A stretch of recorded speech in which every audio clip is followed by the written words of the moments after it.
Hello students, welcome to my educational platform Anubhav coaching classes. तो कैसे हैं आप लोग? फिलहाल अच्छे होंगे, मस्ती में होंगे और अपनी पढ़ाई को बिंदास तरीके से कर रहे होंगे। स्टूडेंट्स, जैसा कि आप जानते हैं कि हमारे छोटे से चैनल के माध्यम से क्लास 10th वाले बच्चों की यूपी बोर्ड की प्रिपरेशन कराई जा रही है। ठीक उसी के लिए मैं लेकर आ चुका हूँ क्लास 10th वाले बच्चों के लिए साइंस का सेशन। इस छोटे से साइंस के सेशन के मैं बात करने वाले हैं क्लास 10th वाले बच्चों के एमसीक्यू में। भी साइंस का पहला चैप्टर है रासायनिक अभिक्रियाएं एवं समीकरण। केमिस्ट्री का पहला चैप्टर है रासायनिक अभिक्रियाएं एवं समीकरण, जिसमें सारे एमसीक्यू इंपॉर्टेंट एमसीक्यू आपके बनने वाले एमसीक्यू थ्योरी न्यूमेरिकल सब यहीं से बनेंगे, रिएक्शन सब यहीं से बनेंगे। देखिए, पहला एमसीक्यू हम आपके लिए लेकर आए हैं कि दे रखा है प्रश्न संख्या 1, लौह चूर्ण पर तन हाइड्रोक्लोरिक अम्ल डालने से क्या होता है? भैया विस्थापन अभिक्रिया। विस्थापन अभिक्रिया रट डालिए, वही का उदाहरण है विस्थापन अभिक्रिया। हम बता दें 5 रिएक्शन मोस्ट इंपॉर्टेंट इस चैप्टर के, घोर के पी लीजिए। 5 चैप्टर का है, सॉरी 5 रिएक्शन घोर के पी लीजिए। संयोजन, वियोजन, विस्थापन, दो विस्थापन, उदासीनीकरण। भैया इसमें भी है, अगले वाले चैप्टर में भी है। इसको रटिए, खोल के पी लीजिए इनके रिएक्शन, इनके एग्जाम्पल को अच्छे से कॉन्सेप्ट सहित। दे रखा है लौह चूर्ण पर तनु हाइड्रोक्लोरिक अम्ल डालने से क्या होता है? भैया हाइड्रोजन गैस एवं आयरन क्लोराइड बनता है, क्लोरीन गैस एवं आयरन हाइड्रोक्साइड बनता है, या कोई अभिक्रिया नहीं होती, आयरन लवण एवं जल बनता है। तो भैया ऑप्शन नंबर ए सही हो जाएगा, हाइड्रोजन गैस एवं आयरन क्लोराइड बनता है। ठीक, ऑप्शन नंबर ए सही हो जाए। रिएक्शन कर लीजिए, रिएक्शन तैयार कर लीजिएगा। विस्थापन अभिक्रिया का कोई रिएक्शन छोड़ के मत जाइएगा बोर्ड एग्जाम में, ठीक है। उसके बाद बात करें अगला क्वेश्चन, शोषण किस प्रकार की अभिक्रिया? भैया शोषण वाले चैप्टर में भी काम आएगा, यही भी काम आएगा। उपचयन अपचयन आप लोगों ने पढ़ा होगा। दूसरा नंबर दे रखा है शोषण किस प्रकार की अभिक्रिया है, तो उपचयन अभिक्रिया, या फिर इसे हम कह सकते हैं, ठीक, उपचयन अभिक्रिया। ठीक, हाँ ठीक, उपचयन या ऑक्सीकरण भी कहते हैं। ठीक, उपचयन या ऑक्सीकरण, अपचयन अलग है। उसके बाद करें, उसके बाद अगला क्वेश्चन है इलेक्ट्रॉन के स्थानांतरण से बने यौगिक कहलाते हैं। इलेक्ट्रॉन के स्थानांतरण से बने यौगिक क्या कहलाते हैं? भैया इलेक्ट्रॉनों का स्थानांतरण हो ऐसा यौगिक क्या कहलाता है? वैद्युत संयोजी यौगिक। आपका उत्तर नंबर आंसर 20, ऑप्शन बी सही हो जाएगा, वैद्युत संयोजी। कार्बनिक तो कहलाएंगे नहीं और सही संयोजी कहलाएंगे नहीं, ठीक, क्योंकि इलेक्ट्रॉन का हो रहा है तो यानी वैद्युत में ही इलेक्ट्रॉन होते हैं। सिल्वर क्लोराइड का रंग होता है भैया AgCl, बहुत आता board exam. Silver chloride AgCl का रंग होता है, AgCl है, ठीक, ये सब आता है। इसमें क्या है? श्वेत। ऑप्शन नंबर बी सही हो जाएगा आपका, बिल्कुल सही है, श्वेत कलर होता है, यानी AgCl सिल्वर, ये चांदी, ठीक, तो कैसा होता है? सिल्वर, ठीक, तो श्वेत, श्वेत मतलब वही सफेद, ठीक। तो लोहा को जिंक से लेपित करने की क्रिया को क्या कहते हैं? तो गैल्वनीकरण। 5वां नंबर देख लीजिए, गैल्वनीकरण, संक्षारण, पानी चढ़ाना या विद्युत अपघटन। तो लोहे पर अगर किसकी परत चढ़ा दी जाए, जिंक की परत चढ़ाई जाए, तो उसे गैल्वनीकरण कहते हैं। क्या कहते हैं? गैल्वनीकरण। बहुत इंपॉर्टेंट है, संक्षारण टॉपिक तैयार कीजिए। जो टॉपिक के एमसीक्यू लेकर है वो उस टॉपिक को घोल के पी लीजिए। शॉर्ट नोट बनाए होंगे, नोट से कॉन्सेप्ट सहित उनको तैयारी करिए बढ़िया अच्छे से, ठीक। निम्नलिखित में से कौन एक दहन अभिक्रिया है? मोम का पिघलना, जल का पिघलना, पेट्रोल का जलना, और इनमें से कोई नहीं, तो पेट्रोल का जलना है दहन अभिक्रिया है, क्योंकि मोम पिघलेगा और जल का उबलेगा, ठीक, जल उबलेगा, मोम पिघले, जलना ही दहन है। जहां जलना शब्द आ जाए वहां दहन अभिक्रिया। उसके बाद बात करते हैं क्वेश्चन नंबर 7 में। तो इस 7 नंबर के क्वेश्चन में साग सब्जियों को विघटित होकर कंपोस्ट बनना किस प्रकार की अभिक्रिया का उदाहरण है? तो उष्माक्षेपी। अब क्रिया का चैप्टर है तो अब क्रिया वाले टॉपिक आएंगे। साग सब्जियों से विघटित होकर कंपोस्ट बनना किस प्रकार की उपक्रिया है? तो उष्माशोषी, उष्माक्षेपी, उभयगामी या प्रतिस्थापन। तो उष्माक्षेपी उपक्रिया हो जाएगा, ऑप्शन नंबर बी सही हो जाएगा, बिल्कुल करेक्ट आंसर। जो बच्चे बी ऑप्शन बता रहे हैं बिल्कुल सही है। उसके बाद करें प्रश्न संख्या 8, हमारे स्क्रीन पे दिख रहा होगा। उष्मा के द्वारा दी गई वियोजन उपक्रिया को क्या कहते हैं? नंबर 1 है तापीय, ए ऑप्शन, तापीय वियोजन, उष्मीय वियोजन, आणविक वियोजन, या इनमें से कोई नहीं। तो बात कर रहे हैं बी नंबर ऑप्शन बिल्कुल सही हो जाएगा, उष्मीय वियोजन। उसके बाद करें जिन अपक्रियाओं को ऊर्जा अवशोषित होती है उन्हें कहते हैं? तो ऑप्शन नंबर ए उष्माक्षेपी, उष्माशोषी और अपचयन या संयोजन।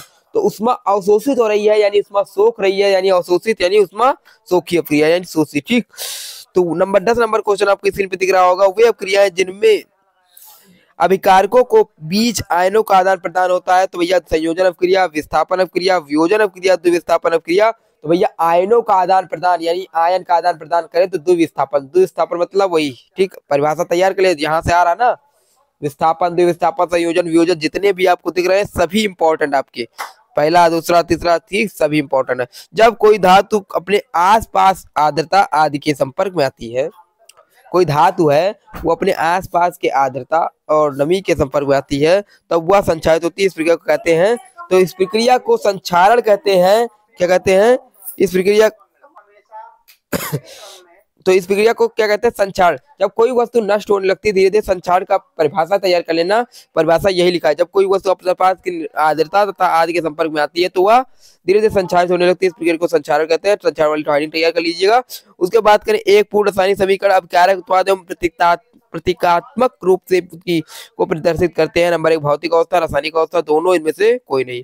तो सही हो जाएगा भौतिक अवस्था, ऑप्शन नंबर ए सही हो जाएगा भौतिक अवस्था। ठीक, उसके बाद करें क्वेश्चन नंबर 13 दे रखा है, अवक्षेपण अपक्रिया को किस प्रकार लवण प्राप्त होता है? विलय अविलय, दोनों इनमें से कोई नहीं। तो अविलय लवण प्राप्त होता है अवक्षेपण अपक्रिया में। उसके बाद करें वायुरोधी बर्तनों में खाद्य सामग्री को रखने की में उससे से उपचयन की गति हो जाती है। अब देखो क्वेश्चन दोबारा आ गया, फिर कोई दिक्कत नहीं। वायुरोधी बर्तनों में खाद्य सामग्री रखने से उपचयन की गति हो जाती है धीमी, तीव्र, बराबर, अति तीव्र। तो वायुरोधी बर्तन है, उसमें अगर खाद्य सामग्री को रखेंगे तो जो उपचयन की प्रक्रिया होगी वो क्या हो जाएगी? धीमी हो जाएगी। ऑप्शन नंबर ए सही हो जाए, बिल्कुल सही। उसके बाद बात करें तेल युक्त एवं वसा खाद्य सामग्री पदार्थ को समय तक के बाद सड़ने लगते हैं, इसका मुख्य कारण है विकृत गंधिता। क्या है? खाद्य सामग्री पदार्थों के मूलभूत विनाश, अवकरण, ऑक्सीकरण, और उसके बाद बात करें इनमें से कोई नहीं।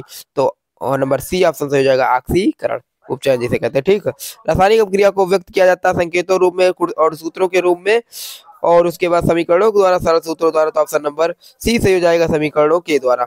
उसके बाद बात करें क्वेश्चन नंबर 17, शरीर में भोजन का पाचन किस प्रकार की अपक्रिया है? नंबर 1 अवकरण, ऑक्सीकरण, उदासीनीकरण, विद्युत अपघटन। तो बी नंबर ऑप्शन बिल्कुल सही हो जाएगा ऑक्सीकरण। शरीर में भोजन का पाचन किस प्रकार की अपक्रिया है? ऑप्शन नंबर ए अपचयन, उपचयन, उदासीनीकरण, विद्युत अपघटन। तो ऑप्शन नंबर बी सही हो जाएगा उपचयन। वैसे पदार्थ जिनमें उपस्थित मात्र इसमें से किसी अपक्रिया की दर बढ़ जाती है कहलाते हैं उत्प्रेरक, ऑक्सीकरण, अवकारक, इनमें से कोई नहीं।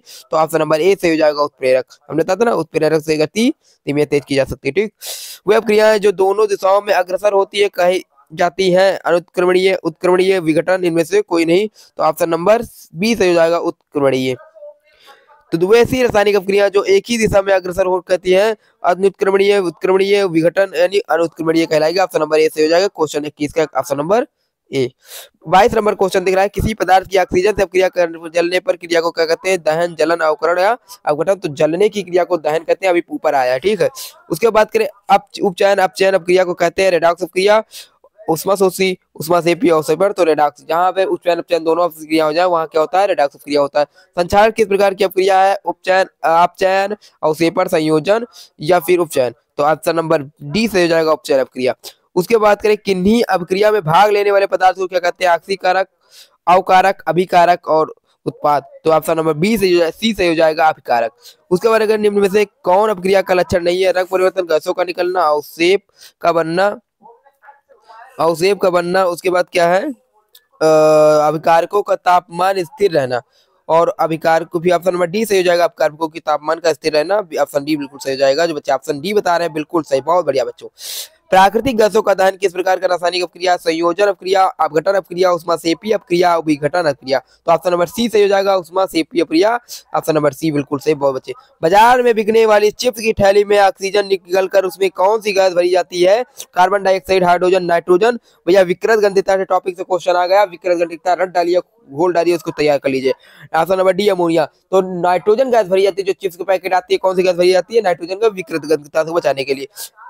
एलपीजी के मुख्य घटक कौन कौन है? तो नंबर 1 प्रोपेन, ब्यूटेन, प्रोपेन और ब्यूटेन दोनों, मीथेन। यानी एलपीजी गैस होता है उसमें कौन सी क्या पाया जाता है, कौन सा घटक पाया जाता है? तो प्रोपेन और ब्यूटेन दोनों पाई जाती है एलपीजी में। अगर बात करें गोबर गैस में कौन सा पाया जाता है, तो आपका ऑप्शन नंबर डी से होता है मीथेन गैस। मीथेन गैस आपके गोबर गैस में पाया जाता है, लेकिन एलपीजी की बात की गई है तो प्रोपेन और ब्यूटेन दोनों पाए जाएंगे। ऑप्शन नंबर सी बिल्कुल सही हो जाएगा। जो बच्चे ऑप्शन सी बता रहे हैं बहुत ही बच्चा लोगों, बहुत ही बढ़िया। तो ये आपके कुछ महत्वपूर्ण एमसीक्यू होने वाले थे, और ये महत्वपूर्ण एमसीक्यू आपके हो चुके हैं। तो इन एमसीक्यू आपको रट डालिए, घोल डालिए, तैयार कर लीजिए, बस कोई दिक्कत होने वाली नहीं, कोई समस्या। हर मुश्किल का हल होगा, आज नहीं तो कल होगा। और दर्द सबके एक से है, रास्ते सबके अलग अलग। कोई हताश होकर बिखर जाता है तो कोई संघर्ष करके निखर जाता है। बस आपको संघर्ष करना है और निखरना है, हताश नहीं होना, नहीं तो गिर जाओगे। ठीक, तो ना तू गिरा ना मैं गिरा, बस गिरा तो सब गिरे। ठीक, देख लीजिएगा, कोई दिक्कत होने वाली नहीं। कोई समस्या हो तो कमेंट बॉक्स में कमेंट कीजिए और लाइक कीजिए, कमेंट कीजिए। और मिलते हैं अगले सेशन के साथ, अगले वीडियो के साथ। हिंदी का सेशन या अंग्रेजी का कुछ भी सेशन लेकर आएंगे, बस आपको कोई दिक्कत होने वाली नहीं है, बस। ठीक, तो फिर मिलते हैं अगले सेशन के साथ। कोई समस्या हो एमसीक्यू में तो बता दीजिएगा। ठीक। जय हिंद, जय भारत।